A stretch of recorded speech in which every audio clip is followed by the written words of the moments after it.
मेरा बड़ा famous drama serial था एन इश्क, पाकिस्तान टेलीविजन इस्लामाबाद का। उसने यानी कि इस्लामी ड्रामा फेस्टिवल में 3rd पोजीशन ली थी।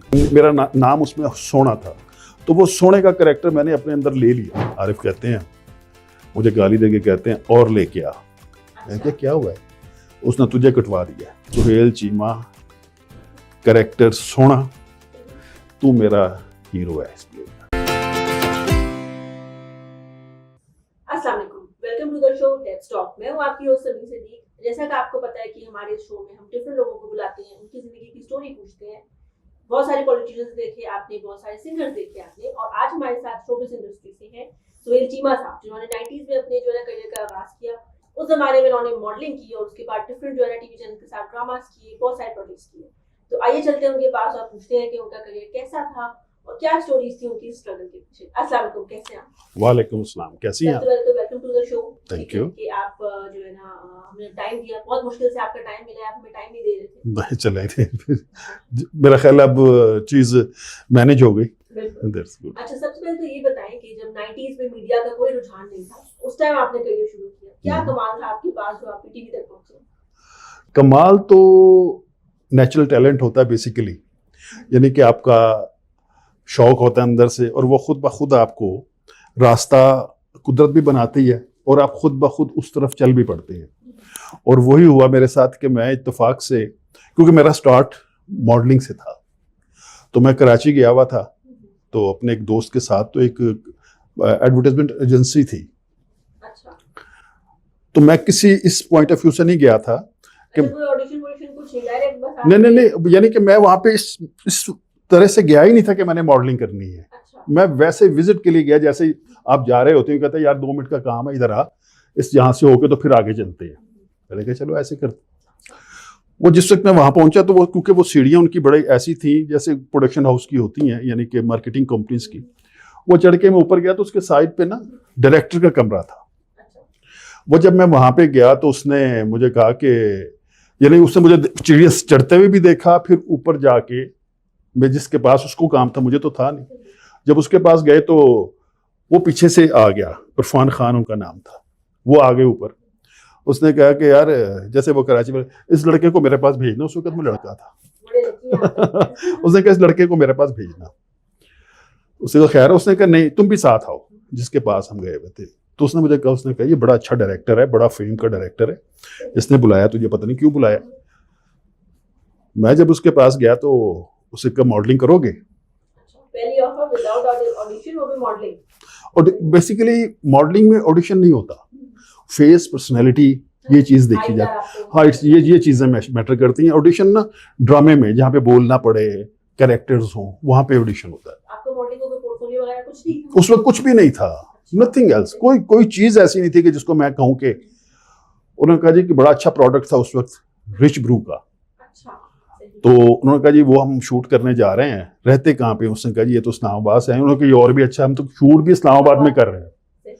तो वहाँ से फिर वो यहाँ पर आए, फिर वो प्रोडक्ट शुरू किया, फिर मेरा उनके साथ ताल्लुक बना, फिर उसके बाद वो सिलसिला चला, फिर एक एजेंसी, 2-3 पोर्टफोलियो बनवाए, फिर इस तरीके से स्ट्रगल की अपनी। अब तो बन गई ना एजेंसीज, अब बहुत आसान है। हमें हर 6 महीने के बाद अपना फ्रेश पोर्टफोलियो बनवाना पड़ता था पैसे दे के। फिर उसके बाद उसमें से 5 पिक्चर्स को सिलेक्ट करना पड़ता था, और फिर उसको कराची जाके खुद जो एजेंसीज थी वहां पे ड्रॉप करना पड़ता था 10 बार। अब तो टैलेंट हंट बन गए ना, अब तो टैलेंट हंट बन गए हैं।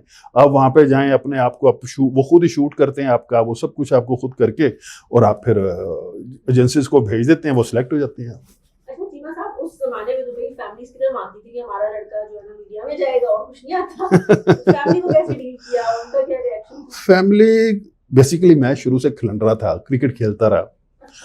फैमिली में इंतहाई नालायक, यानी कि तीसरे दर्जे का।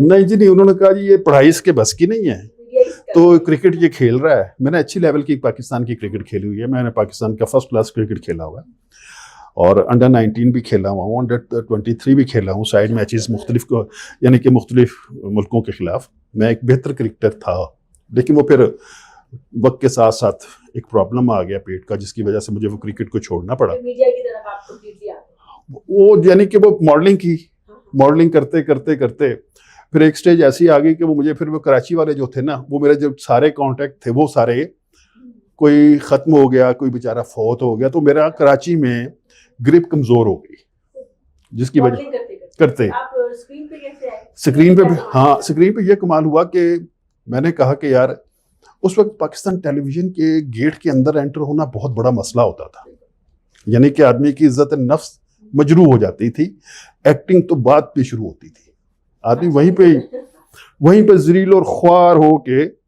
आदमी बैठा रहता था। तो मैं उससे बचना चाह रहा था, क्योंकि ये मेरी आदत भी है कि मैं जो काम भी करूं, काम हो ना हो, कम से कम आप रिस्पेक्टेबली किसी के सामने प्रेजेंट हो जाए, उसके बाद फिर आपको बेइज्जती का एहसास नहीं होता, यार वहां पे भी ख्वार हुए, इसने भी आगे से धक्का दे के निकाल दिया। तो फिर हमारे कॉमन फ्रेंड थे, उनका ताल्लुक था सैयद शाकिर उज़ैर साहब के साथ, और सैयद शाकिर उज़ैर साहब भी उन दिनों में एक ड्रामा शूट कर, उसका भी मुझे नहीं पता था, मॉडलिंग कर रहे थे आप? मॉडलिंग अब कम हो गई थी, तो उसका भी मुझे नहीं पता था कि क्या ड्रामा। मैंने कहा सिर्फ मुझे आप उनके सामने ले जाएं। वो ज़ाहिर शराजी साहब अल्लाह उनको ज़िंदगी दे, उन्होंने कहा उनके बहुत अच्छा ताल्लुक था, तो मैं सैयद शाकिर उज़ैर साहब के सामने चला गया। वो भी एक आर्टिस्ट को ढूंढ रहे थे अपने ऐन इश्क, मेरा बड़ा फेमस ड्रामा सीरियल था ऐन इश्क, पाकिस्तान टेलीविजन इस्लामाबाद का, उसने यानी कि इस्लामी ड्रामा फेस्टिवल में 3rd पोजीशन ली थी उस दौर में, यानी कि तुर्किया ने कोई पोजीशन नहीं ली थी, ईरान, पाकिस्तान और एक और अफ्रीका मुल्क था, इन तीनों ने पोजीशन ली थी उसमें हमारा ऐन इश्क था इस्लामाबाद सेंटर का, पीटीवी का। वो फिर जब वहाँ पे ऑडिशन हुआ, उन्होंने पहले एक दफ़ा पढ़ाया, क्योंकि उनके कैरेक्टर में मैं फिट आ गया, उनको यही चाहिए था, झुग्गियों वाला कैरेक्टर था।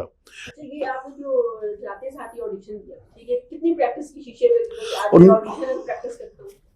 उससे पहले मेरे 4-5 ऑडिशन से मैं रिजेक्ट हुआ था। अच्छा। तो मैं उससे ना थोड़ा सा मैं पता था कि इसको दिया कैसे जाता है, ऑडिशन क्या होता है, क्योंकि मैंने एसटीएन के लिए दिया ऑडिशन, वहाँ पे मुझे रिजेक्ट हुआ, दूसरे तीसरे, यानी कि और प्रोडक्ट, उस वक्त एसटीएन था और पीटीवी था, तीसरी तो कोई और चीज़ थी ही नहीं। तो 2 दफ़ा मैं वहाँ से रिजेक्ट हुआ था, 1 दफ़ा पीटीवी से रिजेक्ट हुआ था। तो वो मुझे अंदाज़ा इतना भी नहीं था कि कैसे पढ़ते हैं। तो उन्होंने कहा जी कि ये लाइनें हैं 4, इसको बोल दे। वो मैंने जैसे तैसे बोल दी। तो वो तो शाकिर साहब ने कहा कि वो बड़े स्वीट आदमी हैं, अल्लाह उनकी ज़िंदगी दे। तो वो कहते हैं काका उनका तकिया कलाम था, काका ये मैं तुझे बता रहा हूँ, इस तरीके से बोलना है। और वो मुख्तलिफ, यानी कि मुश्किल लैंग्वेज थी, वो झुग्गियों वाले का कैरेक्टर था, थारे मारे वाली, और एक मुश्किल कैरेक्टर था मेरे लिए वो। तो वो इसलिए हो गया कि वो मेरा पहला सीरियल था और मैं बहुत दिल लगी से मैंने वो काम किया। तो उन्होंने मुझे कहा 3 दिन के लिए तेरे पास टाइम है, ये 3 सीन है, प्रैक्टिस करो, बता, मैंने तुझे बता दिया, तू इसको ऐसे करना है तूने। वो जो मैंने कहा ठीक है, हम पहुंच गए।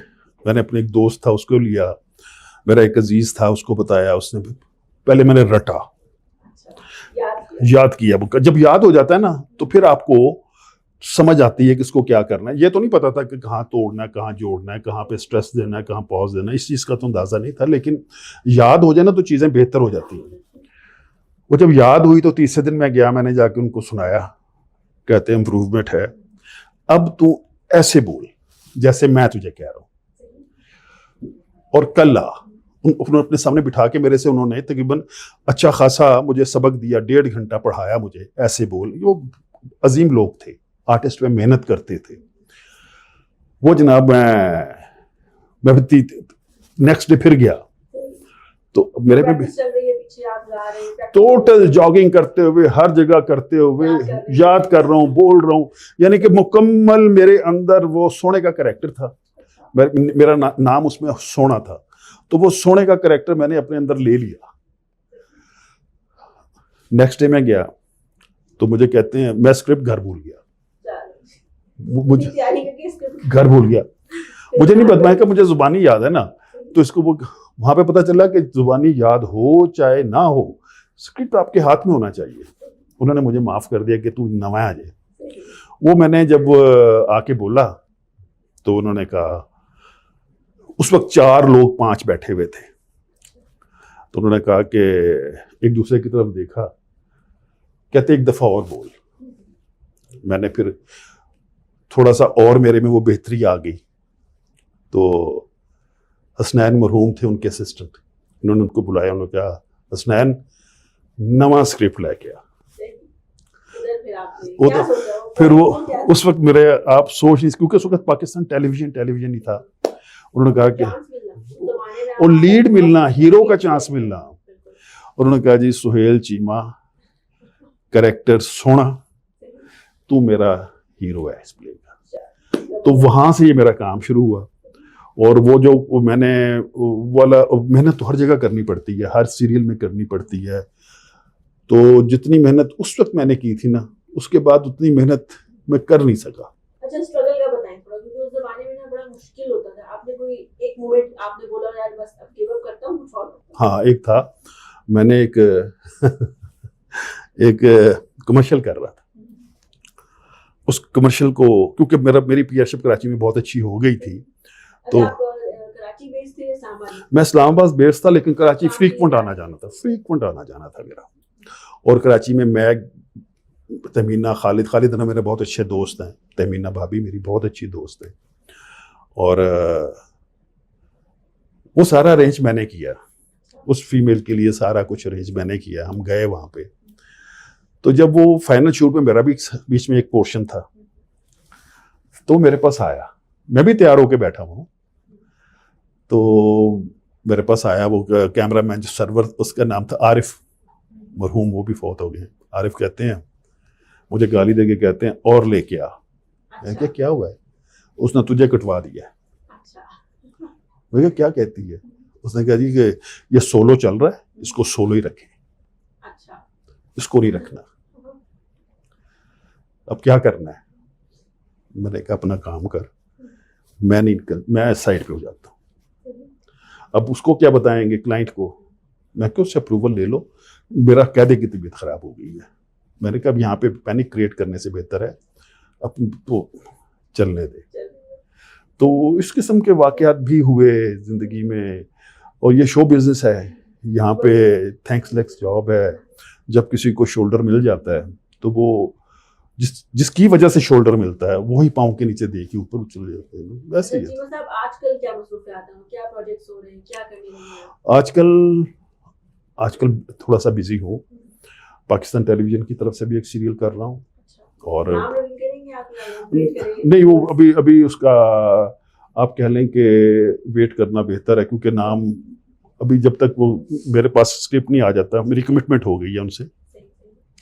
उसके अलावा प्राइवेट चैनल के साथ 2 के साथ कमिटमेंट, एक टेली फिल्म है, एक करके आए हैं वो भी। तो इस किस्म की चीज़ें चल रही हैं। फैन बेस अभी तक है, वो आपने बताया नहीं कि किसी खातून का कोई स्पेशल कमेंट?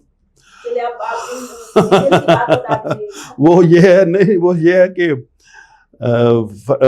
कमेंट्स क्या होते हैं इनके, लड़कियों के और तरह के होते हैं, उनकी माओं के और तरह के होते हैं। तो लड़कियां थोड़ी सी अच्छे तरीके से बात करती हैं, तो जो माँ होती है वो कहती है तो कंजरी ने ना, तो सीना तो पीछे क्यों पही हो। तो वो ये इस किस्म के, तो वो मैंने एक बड़ा मशहूर किस्सा सुना है कि आप मतलब पंजाब साइड पे होते हैं, चौधरी होते हैं।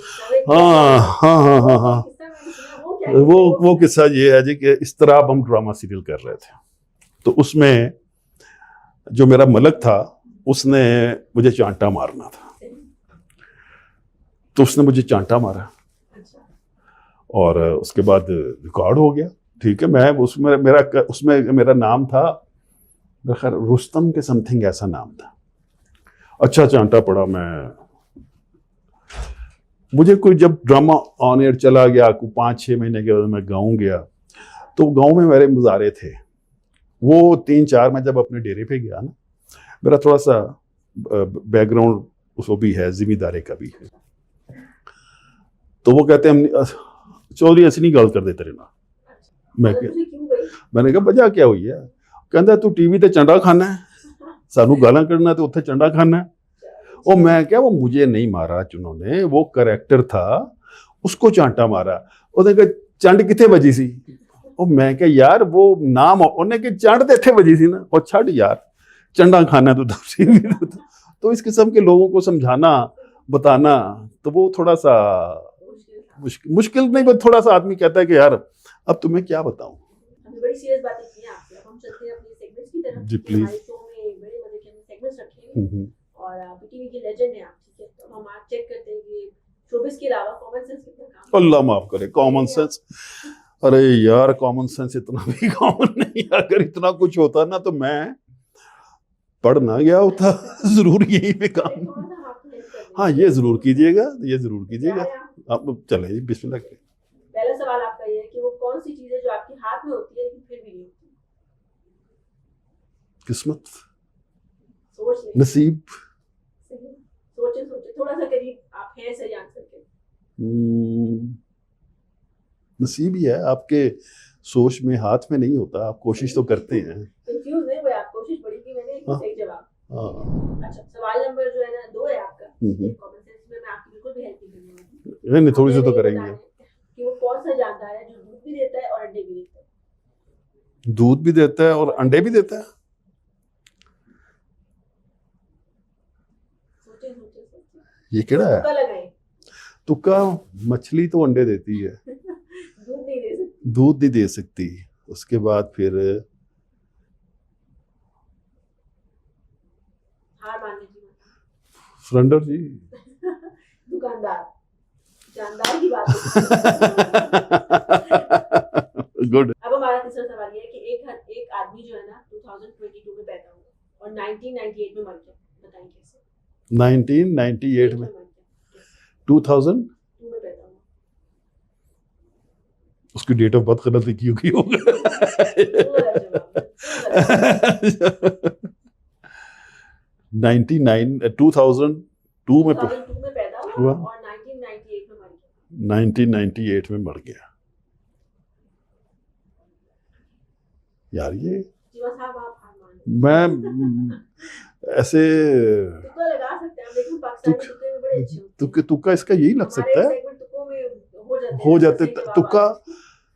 यानी कि तुक्का इसमें क्या लगाएं कि पैदा वो पहले हो रहा है, मर वो बाद में रहा है, तो इसमें क्या तुक्का लगे यार? तो यार आप लोग हार बताओ। मान लिया आपने? वो जिस रूम में फौत हुआ था उस रूम में मर गया। उस रूम ठीक है। अच्छा, ये क्वेश्चन में दोबारा रिपीट करूं तो गलत डेट बोल रहा हाँ हूं। हाँ तीसरा हाँ। सवाल आपका ये है कि एक आदमी जो है ना, तीसरा सवाल आपका ये है कि एक आदमी 2002 में पैदा हुआ और 1998 में मर गया, कैसे? 2000 में पैदा हुआ, रूम नंबर होंगे उसके। वो हमारा हो गया, बस क्वेश्चन मेरा आया था जवाब। अच्छा ठीक है। मैंने डेट गलत बोल दी। हाँ अच्छा जी, अब आपसे हम पूछेंगे आखिरी सवाल, ठीक है, और उसमें मैं आपको अपना ऑप्शन दे रही हूँ कि मैं जो है ना आपकी मदद भी नहीं करूंगी थोड़ी सी, और आप जो है सरेंडर भी नहीं कर सकते। अच्छा चलो आप ठीक है, जवाब हमें सोच के जरूर देना दीजिए। ठीक है। एक ऊंट कमरे में बंद है, ठीक है, उसको आप कमरे से बाहर कैसे निकालेंगे? एक ऊंट कमरे में बंद है, उसको कमरे से बाहर आप कैसे निकालेंगे? उसको कमरे से बाहर ज़िबा करके टोटो में लेके चले जाएंगे। और क्या हो गलत जवाब, गई? बिल्कुल गलत जवाब। कमरे में बंद है, उसको बाहर लेके कैसे जाएंगे? बाहर लेके कैसे जाएंगे? कमरे में बंद है, कमरे में बंद है, ठीक है, और दरवाजा भी बहुत छोटा सा है, समझिए कि मतलब वो निकलना वो टॉय होगा छोटा सा। बिल्कुल सही जवाब। मुझे लगा टीम ने भी आपकी नहीं नहीं नहीं, किसी ने नहीं की। कॉमन सेंस तो बड़ा अच्छा आपका काम है, पता नहीं। अच्छा लेकिन आपने कहा था नहीं करता। ठीक है, अब हम चलते हैं अपने दूसरे सेगमेंट की तरफ, जी, जी। ठीक है, इसमें आपका ज्यादा टाइम नहीं होगा, ठीक है। मैं आपको दूंगी 2 जवाब। अब हम चलते हैं अपने दूसरे सेगमेंट की तरफ, ठीक है, इसमें हम आपको ज्यादा टाइम नहीं दे सकते। इसमें हम आपको बताएंगे जो है ना एक एक्टर का नाम, और आपने जो है ना उनको 1 लाइन में डिस्क्राइब करना है, ठीक है। ठीक है, और आपने सच बोलना है, बिल्कुल कुछ छुपाना नहीं। तैयार हैं आप? बिल्कुल प्लीज। हुमायूं सईद। हुमायूं सईद एक्टर भी अच्छा हो गया है, और अल्लाह भी मेहरबान है। शगुफ्ता एजाज। शगुफ्ता इजाज तो टैलेंटेड है। बुशरा अंसारी। बुशरा अंसारी तो मल्टी टैलेंटेड है, रीमा। बहुत ग्रूम किया उन्होंने। बहुत शुक्रिया चीमा साहब, बहुत मजा आया आपसे बातचीत करके, ठीक है। अब आप हमारे प्लेटफॉर्म के थ्रू यंग जनरेशन जो इस फील्ड में आ रहा है और वैसे भी यूथ को क्या मैसेज देना चाहिए? यूथ के लिए मैसेज एक ही होता है, बल्कि हर एक आदमी के लिए मैसेज एक ही होता है कि एक जंग है जो आपके अंदर है, अना की और ज़र्फ़ की। जब तक आप अपनी अना की जंग को नहीं हराएंगे, आप ज़र्फ़ नहीं जीत सकते। इसलिए आपको अना को मार के ज़र्फ़ जीतेंगे तो आपके लिए काम भी, आपका कैरेक्टर भी, आपकी ज़िंदगी भी, आपके रिलेशंस भी, हर चीज़ बच जाएगी और हर चीज़ आपसे मोहब्बत करने लग पड़ेगी। ये एक ज़िंदगी का असूल है कि अपनी अना को ख़त्म करें। जितना आप माफ़ कर सकते हैं, जितना आप इग्नोर कर सकते हैं। अगर कोई बहुत ज़्यादा तंग कर रहा है तो आप डिस्टेंस पे चले जाए ना। जवाब देना हर चीज़ का ज़रूरी नहीं है मेरे नज़दीक। खामोशी बजाते खुद बहुत सारे सवालों का जवाब है। अगर आप में ये टैलेंट आ गया, खामोश रहने वाला इंसान बहुत दलेर होता है। Thank you so much for watching us. हमें बताइएगा कमेंट में कि आप हमारे साथ किस सितारे को देखना चाहते हैं। अल्लाह हाफिज़, अंटिल नेक्स्ट टाइम।